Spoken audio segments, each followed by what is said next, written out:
സ്വാഭാവികമായും നിങ്ങൾക്കെല്ലാവർക്കും അറിയുന്നതുപോലെ കേരളത്തിൻ്റെ രാഷ്ട്രീയ സംഭവവികാസങ്ങൾ, അതിൽ തന്നെ നമുക്കറിയാം 18ാം ലോക്സഭാ തെരഞ്ഞെടുപ്പിന് ശേഷം കേരളത്തിൻ്റെ പൊളിറ്റിക്കൽ നറേറ്റീവ് CPM മാറ്റിയെടുക്കാൻ വേണ്ടിയിട്ടുള്ള ബോധപൂർവമായ പരിശ്രമം നടത്തിക്കൊണ്ടിരിക്കുകയാണ്.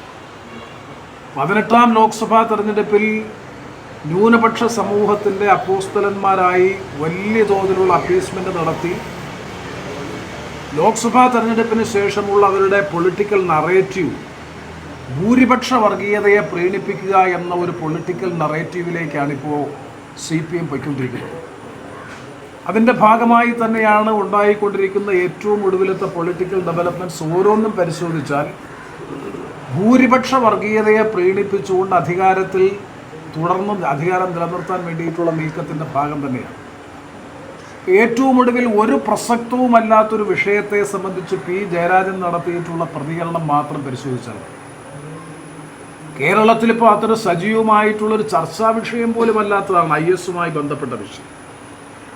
അങ്ങനെയുള്ള ആക്ഷേപങ്ങൾ പോലും ഉണ്ടാകാതിരിക്കുന്ന ഒരു പ്രത്യേക ഘട്ടത്തിൽ ജയരാജനെ പോലെയുള്ള CPM-ൻ്റെ പൊളിറ്റിക്കൽ സ്ട്രാറ്റജിസ്റ്റ് എന്ന് വിശേഷിപ്പിക്കാൻ കഴിയുന്നൊരു നേതാവ് കേരളത്തിൽ നിന്ന് IS-ൻ്റെ റിക്രൂട്ട്മെൻറ്റ് നടത്തിയിട്ടുണ്ട് എന്നൊരു പ്രസ്താവന ഇപ്പോൾ നടത്തിയതിൻ്റെ പശ്ചാത്തലം എന്ത് എന്ന് വിശദീകരിക്കാൻ ബാധ്യത CPM-നുണ്ട്.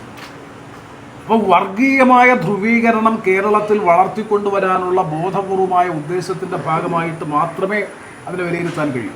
തീവ്രവാദ സമീപനം കേരളത്തിൽ എപ്പോൾ വന്നിട്ടുണ്ടെങ്കിലും അതിനെ ശക്തമായി എതിർക്കാൻ പാണക്കാട് തങ്ങന്മാരുടെ നേതൃത്വത്തിൽ ശിഹാബ് തങ്ങളുടെ കാലത്ത് ഇപ്പോൾ തതുക്കലി ശിഹാബ് തങ്ങളുടെ കാലത്ത് മുഖ്യധാരയിൽ മുന്നിട്ടിറങ്ങാൻ ഞങ്ങളുണ്ട്. ഉള്ളിടത്തോളം കാലം ഇവിടെ അതൊന്നും ഏശാൻ പോകുന്നില്ല. അല്ല, ഇപ്പോൾ ശ്രീ പ്രേമചന്ദ്രൻ ഇത്ര സമയവും പറഞ്ഞത് അതിലുള്ള പൊളിറ്റിക്സും അസംതൃപ്തിയും തന്നെയാണല്ലോ. അവരോരോ രാഷ്ട്രീയം തീരുമാനിച്ചിട്ട് ഓരോന്ന് വെച്ച് അതാത് സമയത്തേക്ക് യോജിച്ചത് ഇപ്പോൾ ഭൂരിപക്ഷ വോട്ടാണ് കൊണ്ട് അതിനനുസരിച്ച് പ്രസ്താവന അതും ചെയ്ത് ക്യാമ്പയിൻ ചെയ്യാണ്. കേരളത്തിലെ ജനങ്ങൾക്ക് ബുദ്ധിയുണ്ട് ഇതൊക്കെ മനസ്സിലാക്കാൻ. ഇതിനേക്കാൾ കലുഷിതമായ എക്സ്പ്ലോസീവായിട്ടുള്ള ടൈമായിരുന്നു ബാബരി മസ്ജിദ് തകർത്തതിന് ശേഷം. അപ്പോൾ പോലും ഇവിടെ അനങ്ങിയിട്ടില്ല. ശിഹാബ് തങ്ങളുടെ നേതൃത്വത്തിൽ തടഞ്ഞു. ഇപ്പോഴും ഇവിടുത്തെ മുഖ്യധാരയിലും മതേതരത്വം ഉയർത്തിപ്പിടിക്കാൻ ലീഗുണ്ട്, UDF ഉണ്ട്. അതിൽ യാതൊരു മാറ്റം വരില്ല. സഭാ നേതാക്കളും അതുപോലെ മുഴുവൻ സമൂഹമായിട്ടും വലിയ നല്ല റിലേഷൻ കാത്തു സൂക്ഷിക്കുന്നതിൽ ഞങ്ങൾ മുൻകൈയെടുക്കും. ആരെങ്കിലും ഒരു പ്രസ്താവന ഇറക്കിക്കൊണ്ട് അതില്ലാതാവില്ല. ഇല്ലാത്ത കാര്യം ധരിപ്പിച്ച് എവിടെയെങ്കിലും ഒന്നുണ്ടെങ്കിൽ തന്നെ മുളയിൽ നുള്ളിക്കളയാനാണ് ലീഗ് ഞങ്ങൾ നോക്കുന്നത്. എന്തെങ്കിലും ഒരു തീവ്രവാദം ന്യൂനപക്ഷങ്ങൾക്കിടയിൽ തീവ്രവാദ സമീപനം വന്നിട്ടുണ്ടെങ്കിൽ അതിന് നഖശിഖാന്തി എതിർത്ത് അപ്പം തന്നെ ഇല്ലാതാക്കുന്ന സമീപനമാണ് ഞങ്ങൾ. അത് ഇനിയും തുടരും.